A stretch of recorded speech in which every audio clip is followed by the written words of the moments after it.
যারা একবারের জন্য হলেও স্কুলের বারান্দায় গিয়েছেন তারা নিশ্চয়ই আর্কিমিডিসের নাম শুনেছেন, যিনি ছিলেন ধ্রুপদী প্রাচীন যুগের শ্রেষ্ঠ বিজ্ঞানী। তিনি একাধারে গ্রিক বিজ্ঞানী, গণিতবিদ, পদার্থবিদ, প্রকৌশলী, উদ্ভাবক এবং রূপকার। তিনি ছিলেন তার সময়ের আইনস্টাইন, অথবা আইনস্টাইন হচ্ছেন নিজের সময়ের আর্কিমিডিস। তিনি ভুলক্রমেই হয়তোবা এত প্রাচীন সময়ে জন্মেছিলেন, কেননা তার সময়ের চেয়ে তিনি 1000 বছর এগিয়ে ছিলেন। আর্কিমিডিসকে সাধারণত প্রাচীন যুগের সেরা এবং সর্বকালের অন্যতম সেরা গণিতজ্ঞ হিসাবে বিবেচনা করা হয়। চলুন আজকের এই ভিডিওতে আর্কিমিডিসের আদ্যোপান্ত জেনে নেওয়া যাক।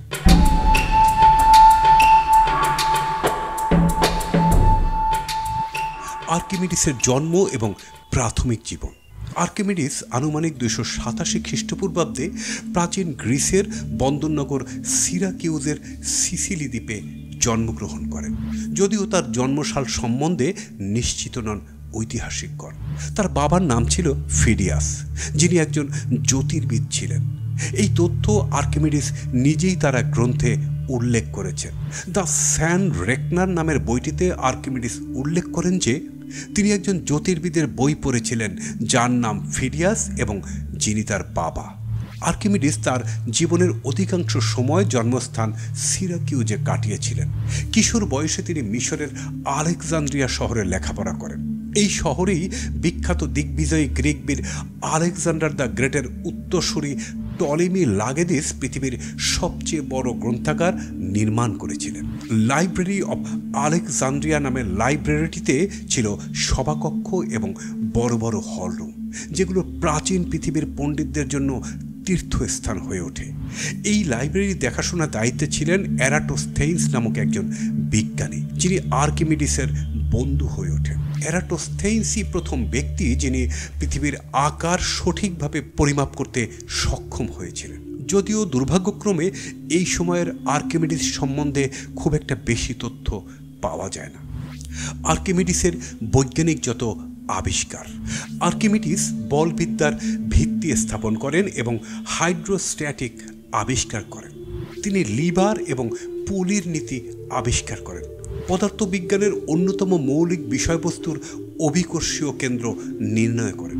আর্কিমিডিস বিজ্ঞানের সবচেয়ে প্রয়োজনীয় পাইয়ের মান নির্ণয় করেন, যা 20 শতক পর্যন্ত বৈজ্ঞানিক কাজে ব্যবহার করা হয়। গোলকের আয়তন এবং পৃষ্ঠতলের ক্ষেত্রফল নির্ণয়ের সূত্র আবিষ্কার করেন আর্কিমিডিস। সূচক ব্যবহার করে বড় সংখ্যা লেখার পদ্ধতিও আবিষ্কার করেন তিনি। সূচকীয় সংখ্যা গুণ করার ক্ষেত্রে সূচকদ্বয়কে যোগ করতে হবে, এই প্রক্রিয়া তিনিই আবিষ্কার করেন। মাটির নিচ থেকে পানি তোলার জন্য তিনি আর্কিমিডিয়ান স্ক্রু আবিষ্কার করেন, যা কালের পরিক্রমায় এখনও বিশ্বের বিভিন্ন জায়গায় ব্যবহৃত হয়। গণিতিক সমাধান। 18 শতকের দিকে অনেক গবেষকরা গবেষণা করে হতবুদ্ধি হয়ে যান যে এত আগে আর্কিমিডিস কি করে তার গণিতিক সমাধানগুলো করেছিলেন। গতি সম্বন্ধীয় আর্কিমিডিসের প্রায় সব কাজই হারিয়ে যায়, তবু যেগুলো বাকি ছিল সেগুলোই প্রত্যক্ষভাবে গ্যালিলিও, নিউটনের মতো বিজ্ঞানীদের অনুপ্রাণিত করেছিল। পদার্থবিদ্যার জগতে ফলিত গণিতের ব্যবহার করা প্রথম পদার্থবিদ ছিলেন আর্কিমিডিস। তিনি সিরাকিউসকে রোমানদের আক্রমণ থেকে রক্ষা করতে অত্যন্ত সূক্ষ্মভাবে কাজ করতে পারে এমন গুলতির মতো যুদ্ধাস্ত্র আবিষ্কার করেন। তার সময় তিনি এতটাই বিখ্যাত হন যে তিনি যাই বলতেন লোকে তা নির্দ্বিধায় মেনে নিত। কেন তিনি সর্বকালের শ্রেষ্ঠ গণিতবিদ?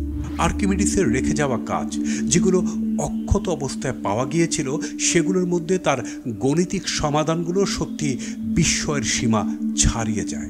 1600 খ্রিস্টাব্দে যখন রেনেসাঁর বিজ্ঞানীরা আর্কিমিডিসের গণিতিক সমাধানগুলো নিয়ে আবার গবেষণা করেন, তারা কিছুতেই বুঝতে পারলেন না আর্কিমিডিস কিভাবে এইসব কাজ করেছিলেন। বাস্তবিকভাবেও আর্কিমিডিস এইরকম প্রকৃতিরই ছিলেন। তিনি নানান জটিল গণিতিক সমস্যার সমাধান করে তার ফলাফলটা তার সমসাময়িক গণিতবিদদের বলতেন, কিন্তু বের করার উপায় বলতেন না। এটা করে তিনি বেশ মজাই পেতেন হয়তো। 1906 সালের আগ পর্যন্ত আর্কিমিডিসের গণিতিক ব্যাপারটির কোনো সমাধান করতে পারেননি বিজ্ঞানীরা, কিন্তু সেই বছর অধ্যাপক জোহান হেইবার্গ তৎকালীন কনস্টান্টিনোপল বা বর্তমান তুরস্কের ইস্তাম্বুলে একটি বই খুঁজে পান, যেটি এই সমস্যার আলোর সন্ধান দেয়। বইটি ছিল 13 শতকে লিখিত একটি খ্রিস্টান ধর্মীয় বই। বইটি যখন লিখিত হয়েছিল তখন রোমান সাম্রাজ্যের সর্বশেষ স্বাধীন ঘাঁটি ছিল কনস্টান্টিনোপল, যার পতনের সাথে সাথে রোমান সাম্রাজ্যের পতন ঘটে এবং গ্রিকদের অনেক প্রাচীন বিখ্যাত কাজ কালের গর্ভে হারিয়ে যায়। এই বইটি পরবর্তীতে আর্কিমিডিসের একটি প্যালিম্পসেট নামে পরিচিত হয়। হেইবার্গ আবিষ্কার করেন যে বইটির ধর্মীয় বাণীগুলো লিখিত হয়েছে গণিতিক তথ্যের উপর। যে সন্ন্যাসী বইটি লিখেছিলেন তিনি চেষ্টা করেছিলেন আর্কিমিডিসের লেখাগুলোকে মুছে ফেলে তার উপর ধর্মীয় ব্যাখ্যা বিশ্লেষণ লিখতে। আর্কিমিডিসের মূল বইটি খ্রিস্টীয় 10ম শতকে ছাপা হয়েছিল। বইটিতে আর্কিমিডিসের 7টি কাজের বিষয় পাওয়া যায়, যেগুলোর মধ্যে শত শত বছর আগে হারিয়ে যাওয়া দ্য মেথড পাওয়া যায়। আর্কিমিডিস দ্য মেথড লিখেছিলেন তার বন্ধু এরাটোস্থেন্সকে পাঠানোর জন্য, যা তিনি চেয়েছিলেন আলেকজান্দ্রিয়া লাইব্রেরিতে সংরক্ষণ করবার জন্য।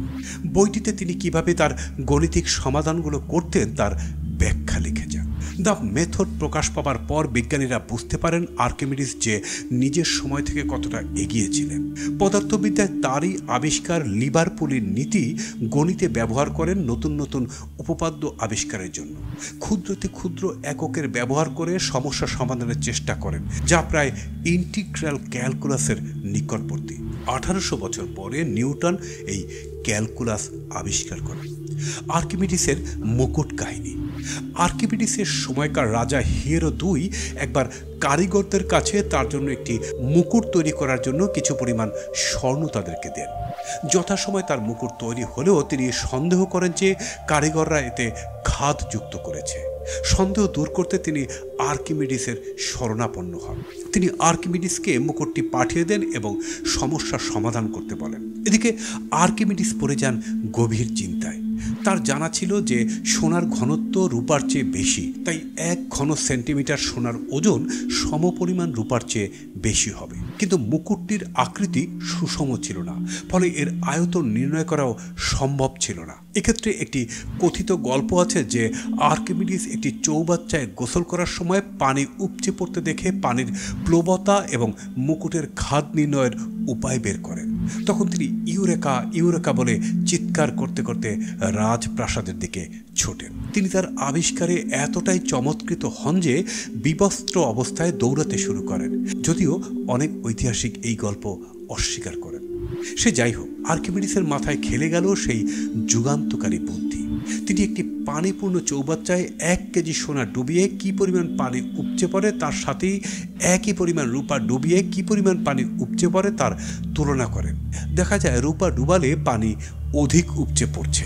তখন তিনি মুকুটের সমপরিমাণ সোনা এবং মুকুটটি আলাদা আলাদা করে পানিতে ডোবান। দেখা যায় মুকুট ডোবালে অধিক পানি পড়ছে। এতে প্রমাণিত হয়ে যায় যে মুকুটে খাদ ছিল। মৃত্যু এবং সমাধি রহস্য।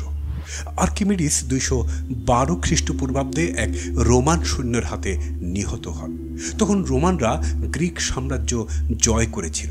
কথিত আছে রোমান সৈন্যরা যখন আর্কিমিডিসকে বন্দি করে নিতে আসে তখন আর্কিমিডিস তার কাজে ব্যস্ত ছিলেন। তিনি তাদের সাথে যেতে না চাইলে রাগের মাথায় এক সৈন্য তার মুণ্ডুচ্ছেদ করে। আর এভাবেই মৃত্যু হয় ইতিহাসের মহানতম এক বিজ্ঞানীরা। তাকে যে সমাধিতে সমাহিত করা হয় তার মধ্যে সিলিন্ডারের ভিতর একটি গোলকের ছবি খোদাই করা ছিল তার ইচ্ছা মতোই, কেননা তিনি বিশ্বাস করতেন যে গোলকের আয়তন নির্ণয়ই ছিল তার শ্রেষ্ঠ আবিষ্কার। অনেক বছর পর এক রোমান গভর্নর সিসেরো আর্কিমিডিসের সমাধি আবিষ্কার করেন। তিনি সমাধিটিকে আগাছামুক্ত করে পরিচ্ছন্ন করার আদেশ দেন, কিন্তু আবারও হারিয়ে যায় আর্কিমিডিসের সমাধির অবস্থান। বর্তমানে আমরা জানি না কোথায় ঘুমিয়ে আছেন এই মহান বিজ্ঞানী, হয়তোবা কোনোদিনই জানব না। আরও দুঃখের বিষয় হচ্ছে তার কাজের অধিকাংশই চিরতরে হারিয়ে গিয়েছে। একবার ভাবুন তো, যে সামান্যটুকু বাকি আছে তাতেই তিনি আজ কোন পর্যায়ে। আর যদি তার সব কাজ পাওয়া যেত তাহলে তার সমাধির উপর একটি সিলিন্ডারের মধ্যে একটি বৃত্তের যে খোদাই করা চিত্র আছে তাতে মধ্য গগনের সূর্যের মতো জ্বলজ্বল করছে গ্রিক ভাষায় লেখা তার নাম। ভিউয়ার্স, ভিডিও সম্পর্কে কোনো মতামত থাকলে কমেন্টস করে জানিয়ে দেবেন, আর ভিডিওটি ভালো লাগলে শেয়ার করে দেবেন।